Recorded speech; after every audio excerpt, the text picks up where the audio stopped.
conformándose, no sabemos cómo eran. Hay descripciones.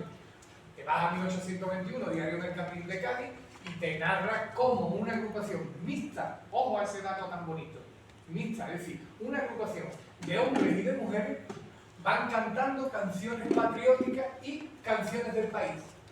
Ese dato de canciones del país es muy importante porque las canciones del país era la manera en la que se daban al entonces emergente arte flamenco, a lo que hoy entendemos por arte flamenco. Lo que yo te estoy diciendo que ahí hay un componente próximo a el arte flamenco, que en este caso es el tango de Cádiz, que luego el carnaval va a prestárselo al flamenco, como todos sabemos, ¿no? Pero que tiene un origen mixto y popular y que va en la calle, sin control de ningún tipo. Luego eso lo vas encontrando, por ejemplo, hacia 1870. Hay un periódico que se titula Cádiz, que ese periódico lo pone en marcha una gran periodista, una gran benefactora, que era Patrocinio de Vierna, y Patrocinio de Vierna publica una agrupación donde le están cantando a Patrocinio. Dice, hemos escuchado a una agrupación cantando a ritmo de a manera en la siguiente letra que nos hacían a nosotros una alusión. Viva Cádiz porque está rodeada de muralla y porque le circunda, y viva de nuestra Patrocinio. Es decir, ahí empiezan a haber referencias de agrupaciones que van conformándose de manera libre, absolutamente libre, con instrumentos, sin instrumentos, con muchos instrumentos de percusión, todo eso va libre, pero llega a esta disposición de 1871 y empieza a someterlas a control. ¿Por qué? Porque le tienen pánico. El poder le tiene mucho miedo a lo que digan las personas de manera libre. Porque además hay ejemplos que son muy, cuando menos curiosos, ¿no? Que se produjeron en el carnaval de Cádiz. Por ejemplo, coro de gatos caseros, fines del siglo XIX, hacia 1880, 1890. El coro de gatos caseros hace una denuncia porque las clases pobres de la ciudad, que no tenían recursos económicos, a las personas que se morían se les enterraba por caridad. Por caridad significaba que el ayuntamiento costeaba todo el movimiento el montante de llevar el féretro hasta Puerta Tierra, que imaginaros Puerta Tierra en el siglo XIX, era una aldea llena de polvo al lado de una parroquia llamada San José, ¿no? Y allí estaba el cementerio católico. Bueno, pues en el carrito de la pena, que es el eufemismo, que todas las letras de Seguirilla te hablan del carrito de la pena, que se le decía, era un carro donde iba el féretro. Y en ese féretro, si al que enterraba lo habían enterrado por caridad, se ponía un cartel que decía, por caridad. Entonces toda la población veía que ese finado lo enterraban sin recursos económicos. Y hay una agrupación de Granada que lo denuncia. Entonces dice, caridad que se divulga ofende al que la recibe. Y no es digno ni es humano que ese letrero se ponga. Lo curioso es que eso causa efecto.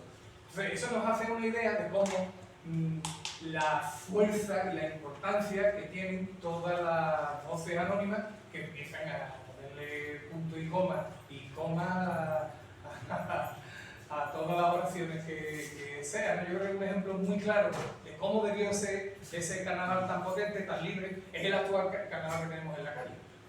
Y yo creo que lo más parecido a lo que nos podemos imaginar de ese carnaval que va conformándose durante tantos años en el 19 es la libertad que ahora mismo está en la calle. Habría mucha más libertad, porque la calle actualmente no deja de ser también refugio de infinidad de gente que ha pasado por el teatro y que quiera o no son consumidores del teatro, pero bueno, ahí nos metemos ya en otro argumento, ¿no? Pero a mí me da la sensación esa, que es el miedo, es el pánico. Y como bien dice Pepe, se cambia el régimen en el año 77, llega el primer ayuntamiento democrático de Fiesta, que es la triple coalición, con Pepe Mena en la concejalía en el año 80, en las elecciones del 79, y Carlos Díaz en la alcaldía, ¿no? Y ahí aparece el peñismo. Aparece un movimiento asociativo que se llama Las Peñas. Y tú das una patada y hay una peña como esta, como la Peña Cultural Recreativa Paco Alba, pero estaban los amigos del arte, la lechuga, bueno, así llegaron a ser hasta los 60. Claro, ¿qué ocurre? Que se le da el poder a las peñas, se les dio todo el poder a las peñas, hasta tal punto que en aquellos concursos primeros televisados, el primero del año 81, recordaréis el exorno del Gran Teatro Falla, en esa herradura de palco, había un cartel que decía: La Federación Provincial de Peñas Gaditanas saluda a la afición. Yo recuerdo en el año 80, y concluyo, fue mi primera experiencia de salir de una agrupación juvenil, vamos al principio, Bueno, pues en ese año 80 a nosotros nos patrocinó, y entre comillas, la Peña los 14 resultados de la Costa de la Monería de Torres Santa María, ¿no? Y digo lo de patrocinó, bueno, hartamos de papeleta. O sea, falso eso de que no patrocinara, lo digo con cariño, pero rotundamente falso, ¿no? Nosotros nos costeamos con nuestra papeleta y nuestro esfuerzo el tipo, ¿no? Pero sí recuerdo que una noche nos invitaron a gamba. Esta noche vamos a comer gamba. Vamos a hacer, no, pero está el fulano del muelle, y claro, éramos chavales de 18 años, 17, 18 años, porque era una comparsa juvenil, por lo tanto, claro, pero bueno, además teníamos conciencia de que nos estaban dando cola, y decíamos que gamba, carajo, por lo menos, ¿sabes? Entonces así fue. Y en un artillo que ellos tenían allí, ¿no?, de la Peña de los 14 resultados, pues empezaron, nos pusieron las 2 cajas de gamba, pero antes de meterle mano a la gamba, llamaron a todos los socios de la Peña, delante de nosotros, y se pusieron a repartir las entradas del falla. Yo eso no lo había visto nunca.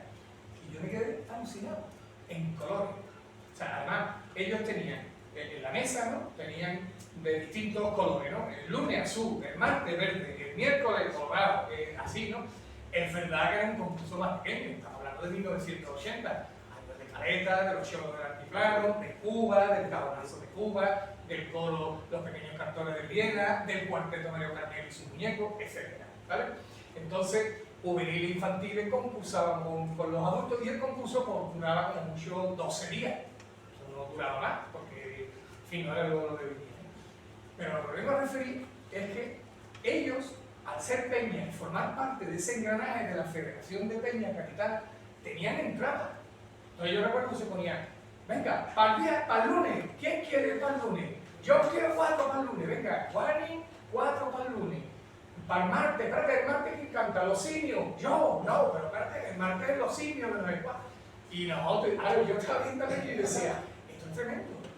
O sea, había una enorme parte de la taquilla del Gran Teatro Falla que se repartía directamente entre las peñas. Sí, es lo mismo que pasaba en las fiestas típicas con la burguesía, que había cambiado el destino. Es decir, de hecho, el Archivo Histórico Municipal de Cádiz conserva un plano de todos los palcos del Gran Teatro Falla, escrito a lápiz a las familias burguesas y opulentas a las que se le daban los palcos de las fiestas típicas de los años 60 y 70. ¿no? Entonces ahí están, bueno, todos los apellidos ilustres de esta ciudad, ¿no? Pues eso era lo mismo. Y no deja de ser control. Todo es control. Como diría el ser, control. ¿Qué puedo aportar? A ver, hombre, veo, viendo lo que habéis comentado, veo 2 líneas, ¿no? A ver si consigo explorar lo que por una parte hay una manifestación popular que comienza siendo lo que habéis dicho, totalmente descontrolada, totalmente contracultural y que genera, me gusta mucho el concepto que has usado, genera pavor en la gente, en los sectores dominantes, ¿no?, de la sociedad. Claro, ahí ¿qué ocurre? Por una parte, desde fuera se intenta controlar desde los poderes y ahí surgen 2 tipos de control. El control directo, represivo, que llega desde eso, oye, tienes que decirme quién soy y dónde viví. Y llega hasta los 3 tiros que le pegan a un comparsista en el tiempo de la guerra. Y luego un control mucho más dulce, un control que te presentan como un caramelo, porque al final es control, que es el concurso, son los premios que hay hoy día por parte de distintos organismos de cantar a esto y te doy un premio, y voy diciendo a qué hay que cantarle y a quién hay que cantarle, ¿no? Y luego por otra parte, ese es el control, eso, que no podemos decir, ¿no?, el control que viene de fuera. Pero por otra parte, a medida que la fiesta va creciendo, se generan también esferas de poder dentro de la propia fiesta, que ahí estaría lo que hemos comentado, de las peñas y de grupos de poder que dentro de la, ya se van generando categorías también dentro de esa manifestación popular, ¿no? Y todo al final es una restricción de la libertad, porque también, claro, lo que tú dices, si las peñas son las que controlan el aforo, una buena parte del aforo, si las peñas son las que organizan los concursos y deciden quién va, quién no va, hasta aquí en el premiado, ¿no? En los concursos de atacar. Ponían los jurados. Las peñas ponían los jurados. Y las peñas tenían también el reparto de los bailes del falla. Es decir, no solamente del concurso del falla, sino de los bailes que a diario se hacían en el Gran Teatro Falla. Por cierto, una cosa que deberíamos reivindicar todos. Todos deberíamos reivindicar la vuelta a los bailes del Gran Teatro Falla.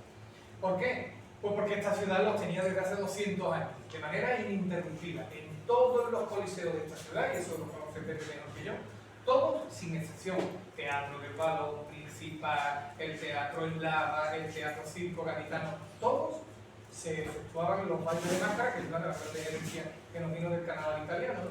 Y aquí se cortó con la reforma de 1986, porque a ese equipo de gobierno que entonces estaba, hicieron un bulo que cuajó, que era que los fascistas destrozábamos y que era una pena, que si no sé cuánto y que si no sé qué. Y no hay color entre un baile de máscara, de un coliseo, a una carta con anticrán, no hay tutía, ¿no? Yo creo. Pues eso, es decir, que volviendo a lo que tú dices, claro que era un instrumento de control, era una ecuación, era a ver, ¿por qué los políticos se hacían ver en los actos gastronómicos que irrumpen en la década de los 80? La primera fiscalizada es de 1981 y la opcional es del año siguiente y ya empiezan todas las hadas, ¿no? Porque ya todo el mundo empieza a imitar, incluso en la provincia, pero la primera se celebra en 1981, que es una iniciativa que tiene la Peña del Viso, ¿no? ¿Dónde están los políticos? Allí. Y siempre era lo mismo, ¿por qué? Porque subvencionaban a la peña, entonces había había lo que había, porque eso lo sabíamos todos. Y entonces tú, como autor de educación, ¿a qué me vas a criticar? O sea, no una educación política mía, si tú estás viendo desde dentro... De hecho, el cajonazo de los cubatas, y lo puedo narrar con conocimiento de causa, no con nada, sino porque, bueno, participé un año con esa agrupación, pero sobre todo porque yo era muy amigo de Paco Rosado y de todos ellos, ¿no? Incluso por las animaciones, como que los cubatas en 1986, la chirigota, que la gente daba como primero o segundo premio, ¿no? Y se quedaba fuera de la final. Sí, sí, uno de los cajonazos más flagrantes que registra la historia, o sea, la mejor chirigota con mucha diferencia de ese año 86 en todo, en letras inteligentes, en prosa, en comicidad, en armonía, ni te cuento, y en voces, en todo. Era la NBA, ¿vale? Y sin embargo, ¿qué sucede? Pues que hay una historia, hay un rifirrafe entre uno de los componentes y un alto dirigente de la Federación de Peña Capital, ¿vale? Los dos son lanzados, los dos son bravíos y los dos se echan cojones, ¿no? Y aquello... Tú sabes algo más, pero me consta porque yo tuve la oportunidad de hablar con el entonces era secretario del jurado y creo, no sé si estamos hablando de la misma persona, que era vocal de Chirigota. Entonces, como tú sabes, secretario simplemente levanta acta de todo lo que se hace allí, pero claro, él está allí en el palco, ¿no? Y observó que en una de las actuaciones de los cubatas cantaron un paso doble, no recuerdo ni el día ni el paso doble, y entonces el señor le puntúa con 0 puntos. Entonces, este señor secretario, que no voy a decir el nombre porque ya falleció, pero dio con mucha discreción, que yo quiero mucho y tú sabes que se dirigía a este señor con mucha educación. Y usted perdone, yo no quiero meter porque usted en definitiva, yo soy de literatura, entiendo algo, porque era profesor de literatura en la universidad. Y usted cree que esta letra extranjera se dobla de cero, dice, pues sí. Te digo como no te muestra lo que puede llegar, ¿no? A suponer este encanallamiento, ¿no? Claro, además estamos hablando de una agrupación que fue un auténtico revulsivo para esta ciudad, revulsivo en todo. Primero porque rescata la calle, y rescata la calle antes de que la calle haya sido rescatada por las agrupaciones callejeras. Punto primero. Es decir, una agrupación de altísimo nivel que pone nervioso a los más antiguos murguistas que había en esta ciudad. Desde Antonio Torres, pasando por Agustín González Chimenea, por Ramón Fletilla, etcétera, o por Juanito Poce, que todos estaban en activo. Lleva esa frescura, rescatando esa narración en un popurrí, eso tan solamente lo conocían los más viejos del lugar con aquello de los amargados, de la chirigota de los amargados, que a nosotros nos cogió con pantalones cortos. Porque hoy día estamos, estamos acostumbrados a que los popurrí se cuenten una historia. Eso durante muchos años se perdió. Esa fue una fórmula que se perdió, correcto. Entonces, ellos lo recuperan como historia, pero es que ellos fueron mucho más allá que el hecho de cantar una historia dentro del popurrí, ¿no? Sino conquistaron la calle, que es lo que yo quería decir. Y de hecho, La escalerilla de correo, que hoy día es un forillo urbano e indisolublemente ligado a la tradición, son ellos los primeros, ¿eh?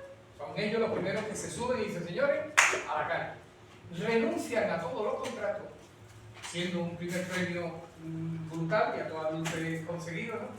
Renuncian a todos los contratos, que yo creo que Paco, en una muy buena, inteligente respuesta, siempre decía, pues es que a mí me he dejado de ganar dinero. Y dice, no. Hemos querido dejar de ganar dinero, que es una cosa muy distinta.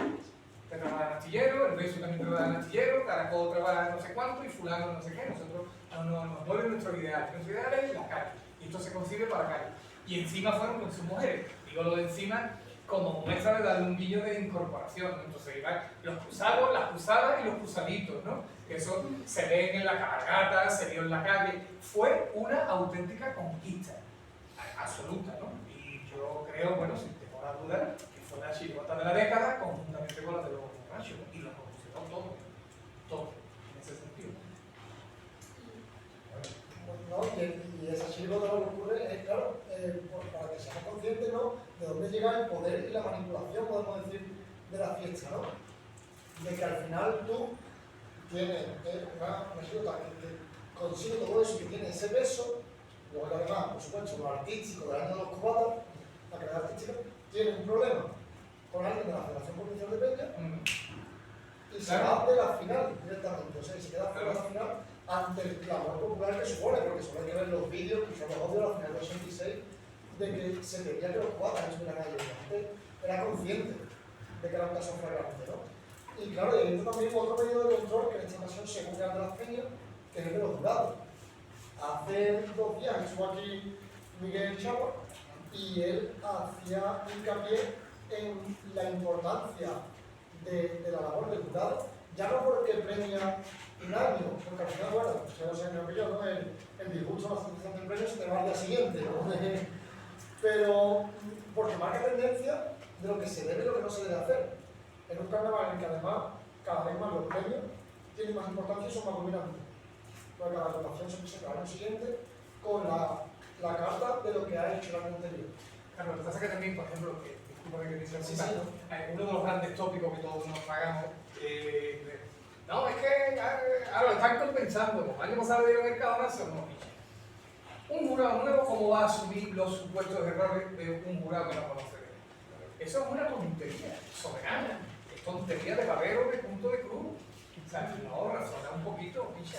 Luego está el gusto de cada uno. Y luego, cuando tú estás en la vorágine de punto A, tú no eres consciente de nada porque tú estás muy limitado en todo, en tiempo, en estructura, en lo que te está diciendo el reglamento. Mira un reloj que el reglamento te está diciendo de repente, no puede pasar de tanto. Es decir, que no, que es una labor compleja.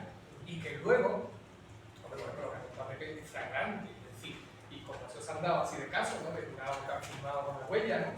Si tú vas a firmar con la huella, difícilmente vas a poder valorar un repertorio literario. Además, yo creo que le estamos prestando demasiada atención al concurso, siendo para mi gusto una cosa bastante secundaria, aunque es verdad que siempre ha sido también un instrumento de control, no digamos cuando aterrizó la televisión española el año del golpe de Estado, ¿no? En 1981, ininterrumpidamente, mucho antes de Canal Sur. Y ya luego, bueno, también los medios de comunicación es un ejercicio de poder, ojo, con eso. Hay que tenerlo muy en cuenta. Desde el diario de Cádiz, cuando era el diario de Cádiz, o noticiero gaditano, en los carnavales de los años 20, como bien conoces. Yo soy de los que pienso, y yo siempre tengo mucho contronazo con gente que dice, no, pero el concurso es carnaval. El concurso es manifestación folclórica del carnaval, pero el carnaval es el tiempo que marca la calle, como siempre ha sido, como ha surgido por naturaleza la fiesta del carnaval. Pero es verdad que en esa reflexión que yo hacía al principio, el momento de que el poder, los determinados intereses, como hablaba bien, ¿no? Las peñas, todos los elementos en los que quieren aspirar a un cierto control de ese poder, y se hace de la fiesta poder y parcela de poder, pues evidentemente el concurso se convierte en una gran parcela de poder. Y es algo que también ayuda a que la fiesta, y volviendo a otras de mis reflexiones iniciales, se convierta, por supuesto, de cultura, pero se convierta en una cultura oficial, una cultura tutorizada, manipulada por una serie de intereses. Y claro, lo popular lo tiene, pero a veces queda un poco atrofiado. Precisamente lo que decía antes Javier, que sobre el tema de los cruzados mágicos. Cuando él está diciendo que los cruzados mágicos conquistan la calle, significa que la calle antes no estaba conquistada. O sea, ya no hay que fallar del asunto popular.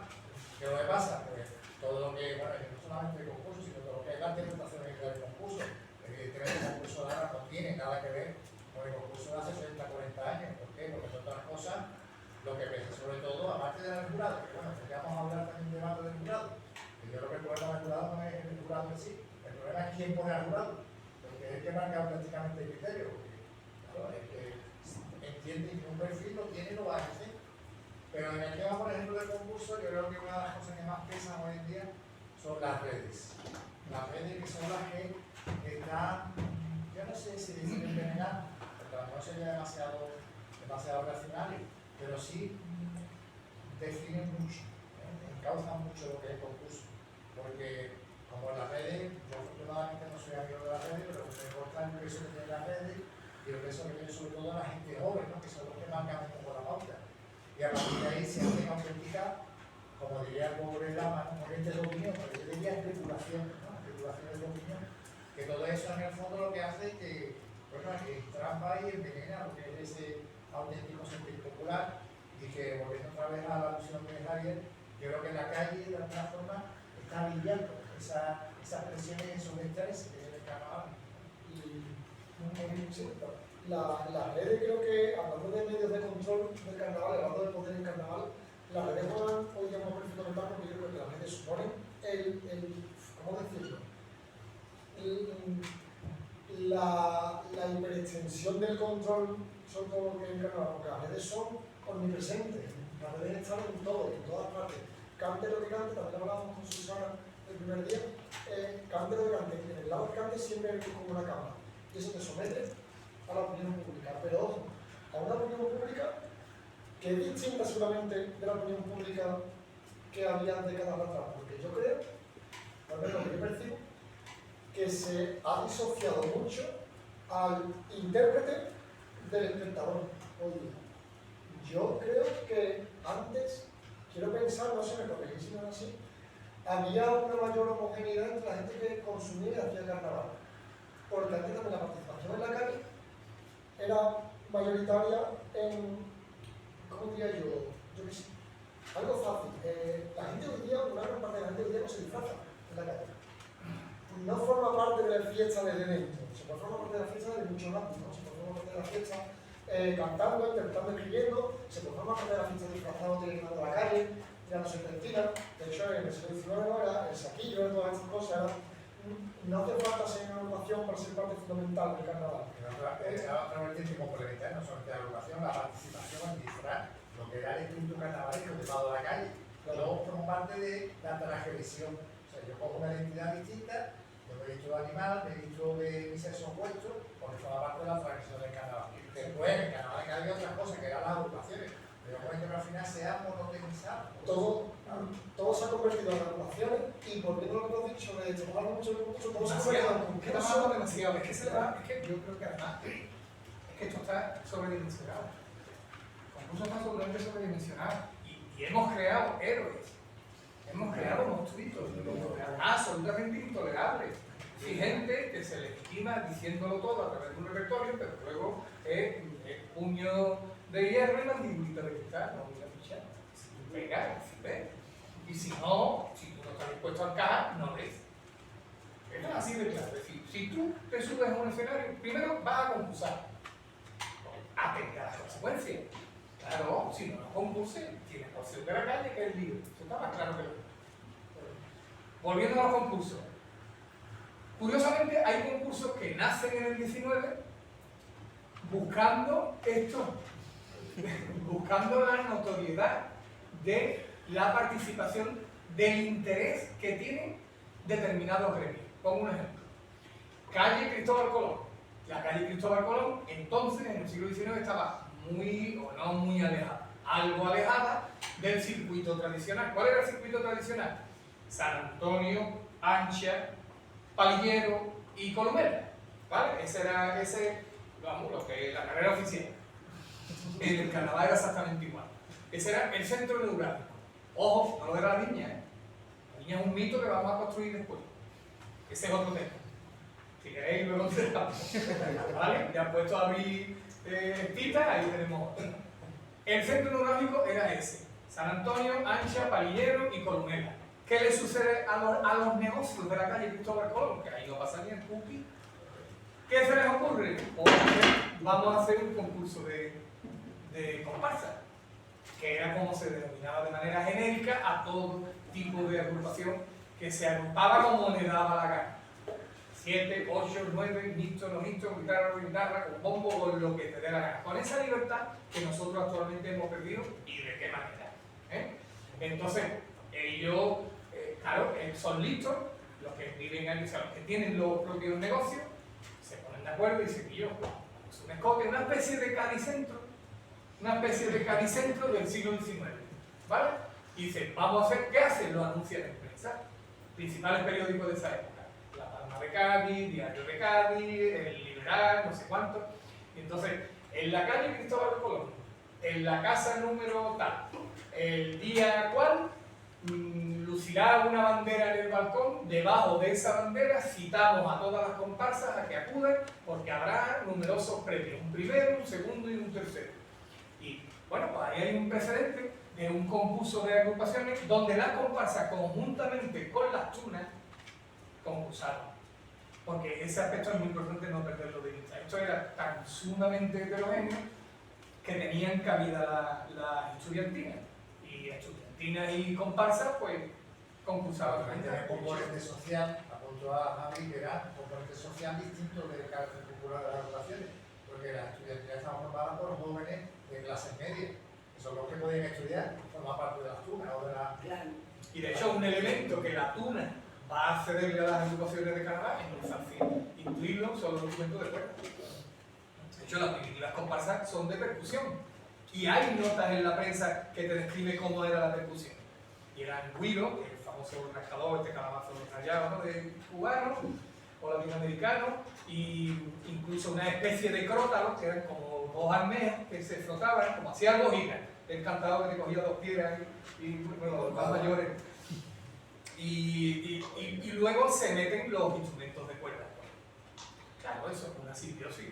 Y luego en una ciudad como Cádiz, que ha habido en el 18 los mejores constructores de guitarra flamenca de todo el mundo, con la dinastía de los Pajés, que Richard Ford lo puso a la altura de la Stradivarius. Mira, hace poco la Junta de Andalucía ha comprado la única Pajé que ha comprado una subasta que por desgracia se va a quedar en Sevilla, porque Cádiz capital no tiene ninguna. Son instrumentos de una dinastía de constructores, de guitarreros oriundos de Écija, es decir, que el primer gran guitarrero es oriundo de Écija, se viene a Cádiz, se afinca en Cádiz, y todos sus hijos, durante todo el siglo XIX, hacen esa guitarra de 6 órdenes, que ya digo que Richard Ford la puso a la altura de los Stradivarius, ¿no? Y hoy día una guitarra de esas son incunables, ¿no? Pues Cádiz capital no tiene ninguna, no tiene una paja. Entonces, con ese esplendor de guitarrero, tuvo mucho más.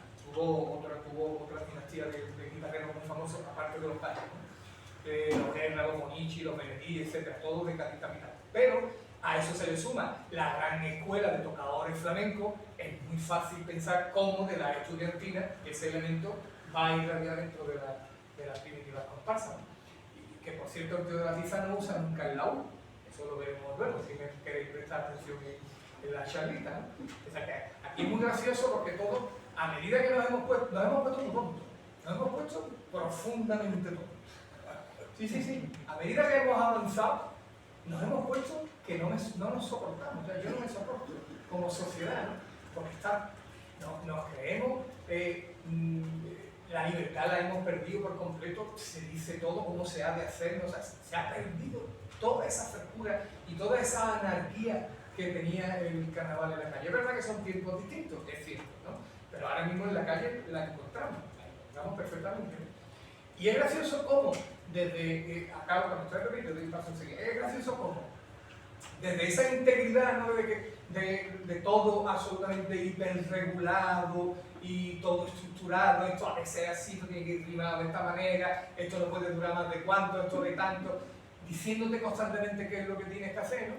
Encima te vienen unas bases que son alucinantes, o sea, que no desoyen, peor, desconocen la historia, la ignoran. Y ya eso es grave si se hace desde las instituciones, ¿no? Que no, los instrumentos genuinos, a ver, definamos genuino. ¿Qué significa genuino? Instrumentos genuinos son la guitarra, la bandurria y los laúdes. Y resulta que el padre de los tangos, que se llama Antonio Rodríguez Martínez, el tío de la tiza, que saca codo desde 1885 hasta 1911, porque fallece en el 12, no saca ni un solo laúd. ¿Dónde está lo genuino, bicha? ¿Dónde? Aquí me lo explique. Tuvimos una vez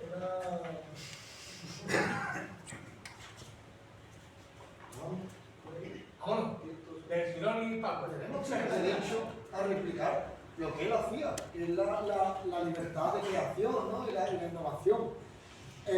Y luego otro, bueno, no, pero que será el básicamente.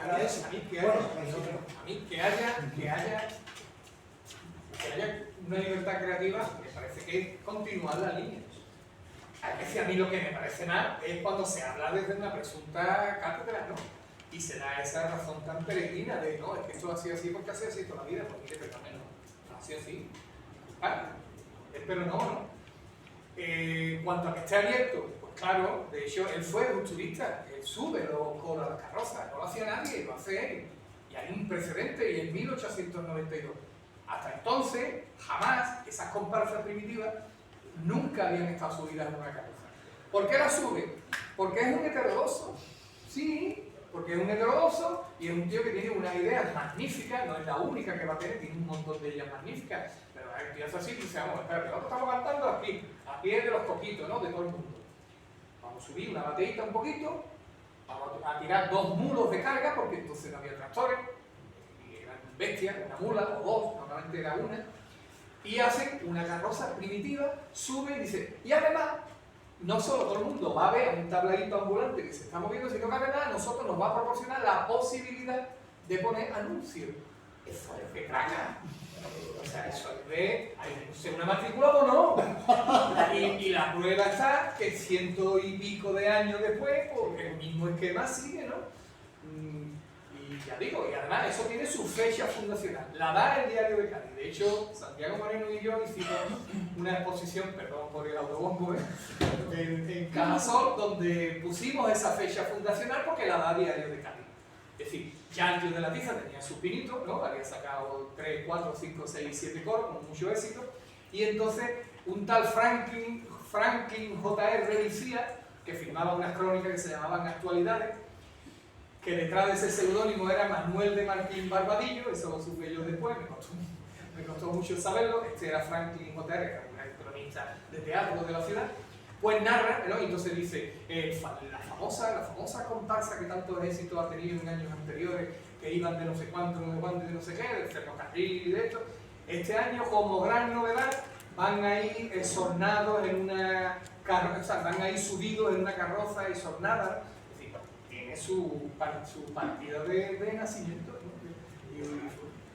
Pues ciertamente, la verdad que, bueno, estamos hablando del poder, estamos hablando del control y inevitablemente cuando hablamos del carnaval y hablamos de poder y de control tenemos que hablar de concurso, pero independientemente de que nos vayamos a dirigir al ámbito de concurso, al ámbito de la calle, yo creo que estamos obligados los que queremos formar parte y queremos decir algo en el carnaval, intentar hasta donde se pueda, de verdad que bueno, si el concurso tiene que haber una normativa. Bueno, una normativa que puede ser más laxa, pues no tiene por qué ser tan estricta ni tan reaccionaria con perdón de la expresión. Porque eso del reglamento, o sea, es normativa, más que reglamento. El reglamento parece que es, yo qué sé, es como un correccionado, una cosa lamentable, venga, cada vez se cambia, pero una cosa terrible. Y no permite, Código penal. exactamente, Código penal. y no permite Código penal. esa posibilidad de, bueno, yo quiero innovar, ¿no? Innovar no. ¿Qué es lo que pasa? Porque quiero innovar se va a la calle. Y también tiene sus peligros, pero vamos, si se ve a ver todo de manera redonda. ¿Qué es lo que sucede? Pues sucede que tenemos que tender hacia esa libertad, es decir, ¿hacia dónde tenemos que ir? Pues sería precisamente lo contrario, no tenemos que ir a ningún sitio, porque no nos tenemos que marcar la hoja de ruta. El carnaval es libre y el carnaval no debería de tener hoja de ruta.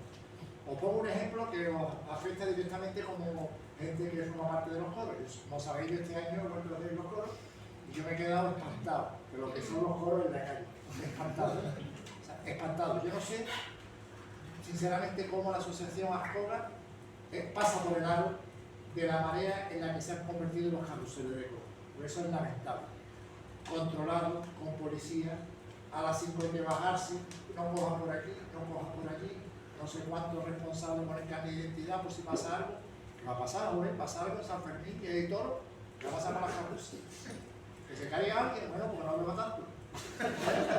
Es decir, yo creo que se ha llegado, o sea, desde un principio yo defendí que el carrusel jamás debía de irse de lo que era el mercado central, se ha llegado a un desaguisado, y yo no sabía cómo llamar. O sea, yo este año estaba deseando, como siempre me pasa a mí cuando voy a concurso, de desahogarme en la calle, disfrutar la calle, y yo este año en la calle lo he pasado mal, he sufrido. Eso, yo me he sentido como un delincuente. Estamos viendo, Pepe. No, yo canto en Candelaria rodeado de motoristas, de policía. Digo, ¿esto qué es? No había nadie, solo policía mirando, digo, ¿me va a prestar? ¿Me buena multa? O sea, yo no sé sinceramente, y lo digo por afán constructivo, que no suena crítica, si suena crítica digo, que Ascoga debería tomar cartas en el asunto, a no ser que Ascoga también forme parte del poder. Quería yo significar, lo comentaba con Jesús antes fuera, uno de los rasgos más definitorios para mí de Antonio Rodríguez Martínez en el Estudio de la Pizza, hubo muchos, ¿no? Pero para mí, si me dicen, Quillo, defínemelo en una palabra, sería una persona que le huía a la fama como el gato al agua. Es decir, no quería el altavoz, no quería la notoriedad, cero egos. Tan es así que a nosotros llega el seudónimo. Sabemos que es Antonio Rodríguez Martínez, pero eso es mucho después. Eso fue a partir de una biografía que se editó en 1980. Hasta 1980 nadie sabe que se llama Antonio Rodríguez Martínez, sino el tío de la pizza. ¿Por qué? Porque los mismos periódicos están dando fe, son fedatarios de que él no tiene interés ninguno. ¿Quién sería lo más parecido actualmente? Gómez y Emilio. José Manuel Gómez y Emilio Rosado. Es decir, gente que hace probablemente quien más ha aportado en las 3 últimas décadas, sin ningún género de duda, y están atrás. Talleres Cupresúa, perdona. Perfecto, Talleres Cupresúa, perfecto, pero Talleres Cupresúa lo firman tan solamente un año. Sí, pero es lo que tú más o menos te quieres venir a referir. Sí, pero no, me vengo a referir más a Gómez y Emilio, porque en Talleres Cupresúa había otra gente. Sí, Me refiero más a José Manuel Gómez y a Emilio Rosado, a los dos, que llevan desde los de dos retas hasta nuestros días haciendo de todo. Y todo desde la sombra, ya digo, ¿no? Nunca buscando la notoriedad. Y yo creo que tenemos un concurso enfermo de egos.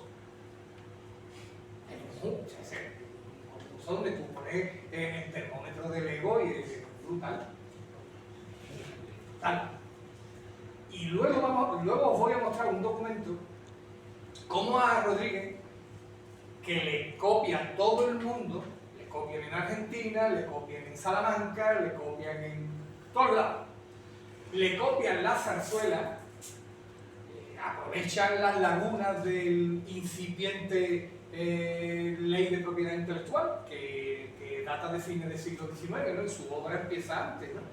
Y él, en el año 10, escribe para un periódico festivo de Cádiz Capital que se llamaba Cádiz Alegre, y en Cádiz Alegre él mismo se cachondea de esa historia, pero se cachondea siendo consciente, diciendo que tiene un tango de ciencia. Está como diciendo, tío, déjase ya de cantor, que esto es lo que es, no tiene más. Que sí, que han sido 4 notas, que han sido notorias, que han dado la vuelta a España, que han saltado incluso el continente, vale, de acuerdo, pero ya está, que no se te suban los humos, ¿no? Y él mismo se queja de cómo, él es perfectamente consciente que ha habido gente que se ha lucrado con su obra.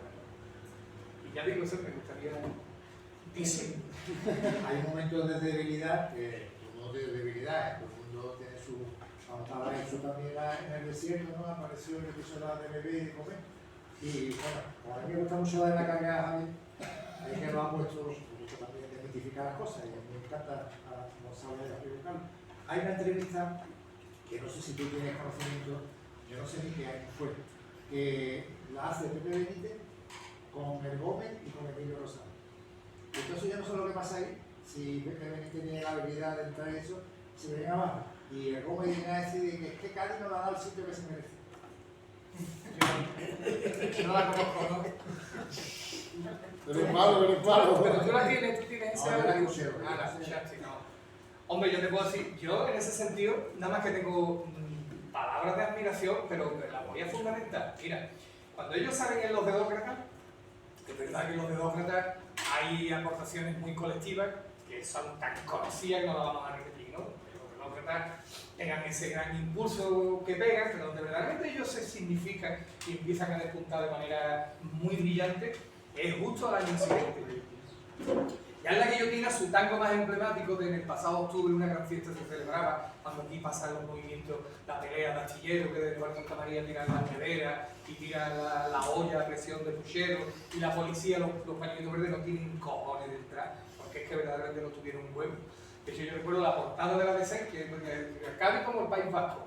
País Vasco de entonces, claro, imaginaros. Eso fue también para la gente, como discúlpame. Bueno, lo sabéis ustedes mejor que yo, una manifestación que hubo en defensa de la carga de trabajadores de astilleros, que trajeron a la policía antidisturbios de Córdoba, creo que De Córdoba, los pañuelitos verdes de Córdoba, que esa gente daban para ir pasando, ¿no? Y se monta una auténtica batalla campal en La Cádiz. Campanito, ellos hacen un tango que es un monumento literario, ¿no? Que es en el pasado octubre, una gran fiesta se celebraba, se estaba festejando que la bahía no la cerraba, ¿no? Con esa ironía de nosotros, ¿no? Y entonces diciendo que qué generosidad la del gaditano, que tiraban macetas, tiraban todo esto, ¿no? Pero es que luego ellos, en toda esa secuencia de coros, en la guillotina, en los buhoneros, en los cantores de Viena, en los buhoneros, hacen ese magnífico tango de que está todo el mundo desmayado, de carne mecha, carne papaliñada, sardilla rusa, pescado sobre usa, ¿no? Y es todo un tango que dices tú, bueno, pero es un tango que nada más que habla de comida. Eso fue absolutamente rupturista. O sea, era todo el mundo con ese tango y todo el mundo desmayado y fue genial. Con Cantores de Viena, 3/4 de los propios. Y ahí son ellos dos. Pero es que luego llegan los cruzados mágicos, amigo mío. Y el que va en la punta derecha es José Manuel Gómez. El cruzado que hace de...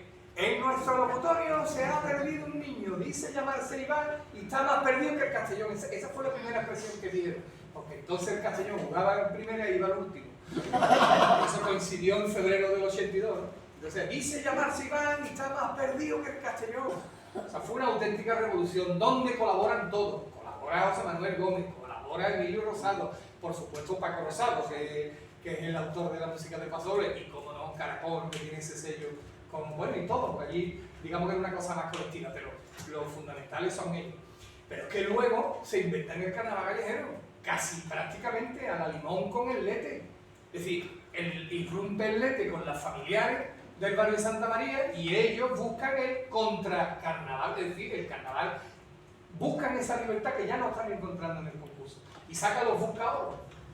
Y los buscaoros ya va Salvador Fernández Miró, ya va Pigli Aragón, la mujer de Emilio Rosado, va Emilio Rosado, y ahí empieza esa saga y esa dinastía gloriosa con los churreros de la guapa, los perifuleros, etc.